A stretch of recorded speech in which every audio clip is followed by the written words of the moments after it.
David, it's great to be back with you. I'm super excited to talk about further details that are coming out of the 5-year forecast that you've produced, and that Mercatus has been very pleased to be able to help bring to our audience. I guess the $1 million question is: what are the key insights or elements that people should take away from the forecast, in your opinion? Yeah. So I think if we said there are three headlines, first is we're anticipating a reversion back to the mean. We expect, and what we mean by that is we expect that growth will become more challenging going forward. It's not to say there won't be growth, there will be. It's just that we will not be growing at the rates that we were, especially over the last couple of years. That's understandable because we now have a much higher base business than we did 2+ years ago.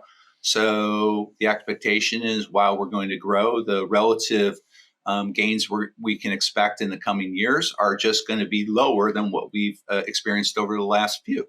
So that's the first. I think the second is indicating that we are still expecting online to grow faster than in store.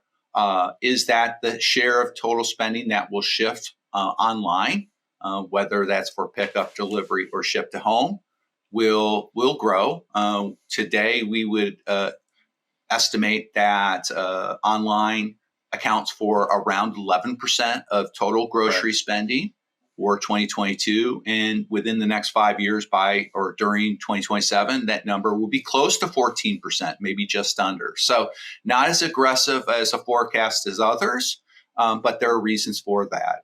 And then I think the third key takeaway is, within the context of online growing faster than in store, when we look at the three segments, we expect pickup to gain share of market of the eGrocery space. Today, it represents roughly 46% of the dollar sales generated online, and we would anticipate by 2027 that number would just be shy of 50%. So again, it confirms some of the things we had coming into the forecast relative to where we believe the growth to be. And I think going forward, indicating or signaling that pickup really is in a position to grow share for a variety of reasons, and that online still is a growth engine for grocers. So they can't ignore it. It's just that the level of incremental opportunity is going to be something that you have to work harder and smarter to get. Yeah, and I'm glad you brought that up about pickup, and I want to probe a little further there in a moment. But I think it's also important to talk about the variability in the growth rates over the next 5 years. What is 2023 going to be like for those retailers that are listening to this today? Yeah, as you know, Mark, in our conversations, while we say the 5-year CAGR for online with inflation is going to be 11% as opposed to 6% for in store.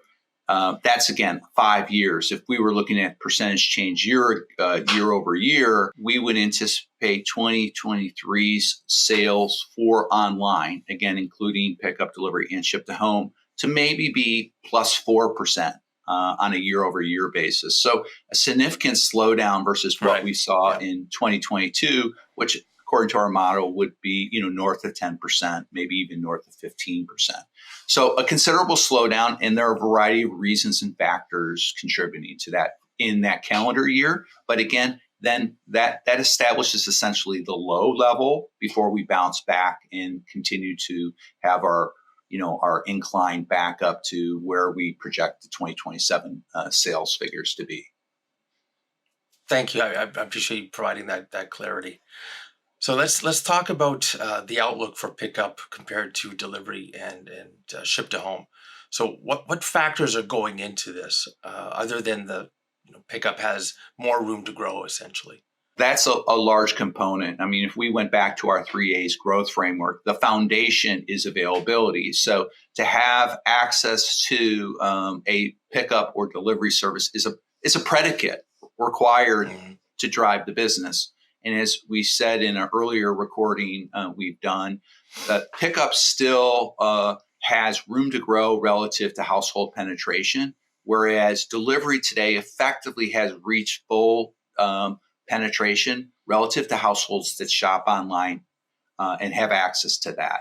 So that is a key component of it. Another component of it is some of the inputs that are driving our model around retention rates, as well as some of the economic considerations, especially that are going to weigh a little more heavily in the model in 2023 around the trade-off decisions for those who like shopping online, but may be trying to conserve cash in any number of ways. So we have that, and the long-term trend that we've been seeing stabilize coming into 2023 would indicate that pickup really is doing quite well, notwithstanding all the competitive activity that's going on with delivery right now, of which we're still playing through a lot of noise driven by cheap money and some of the segments that probably aren't as sustainable within the delivery, broader segmentation, if you will, like rapid delivery. And ship to home. Could you comment on that just briefly? Yeah, ship to home, is feeling the headwinds of evolving expectations based on prior experiences, and so we have seen this play out, and we anticipate its share of wallet will continue to cede. Today we would estimate that 18% of share of online grocery spending is captured by the ship to home segment. However, that's going to drop by a few points in the next 5 years, simply as those households continue to adjust to the increased relevance and role that either pickup and or delivery plays. And we've seen that play out early in the pandemic by some retailers changing or discontinuing their use of certain auto replenishment services because the increased adoption of delivery and pickup almost kind of made that a moot point from the household standpoint. We anticipate that to continue to shift, although, again, it will grow. It's just not going to grow faster than those other two segments. So as a consequence, it's going to lose share of market within that context. Fantastic. David, one last question. How can anyone in our audience who's interested in reading the report get their hands on it?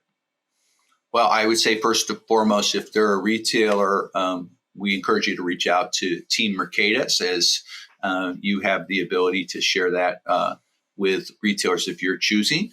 Otherwise, if you're not a retailer, then I would suggest you reach out to myself or someone at Brick Meets Click to learn how you could potentially get access to the report. Fantastic. David, great to have this opportunity to chat with you. Appreciate it as always. Wish you all the best, and till next time, take care. Thank you very much, Mark. Happy New Year. Continued success in 2023. Same to you. Bye, folks.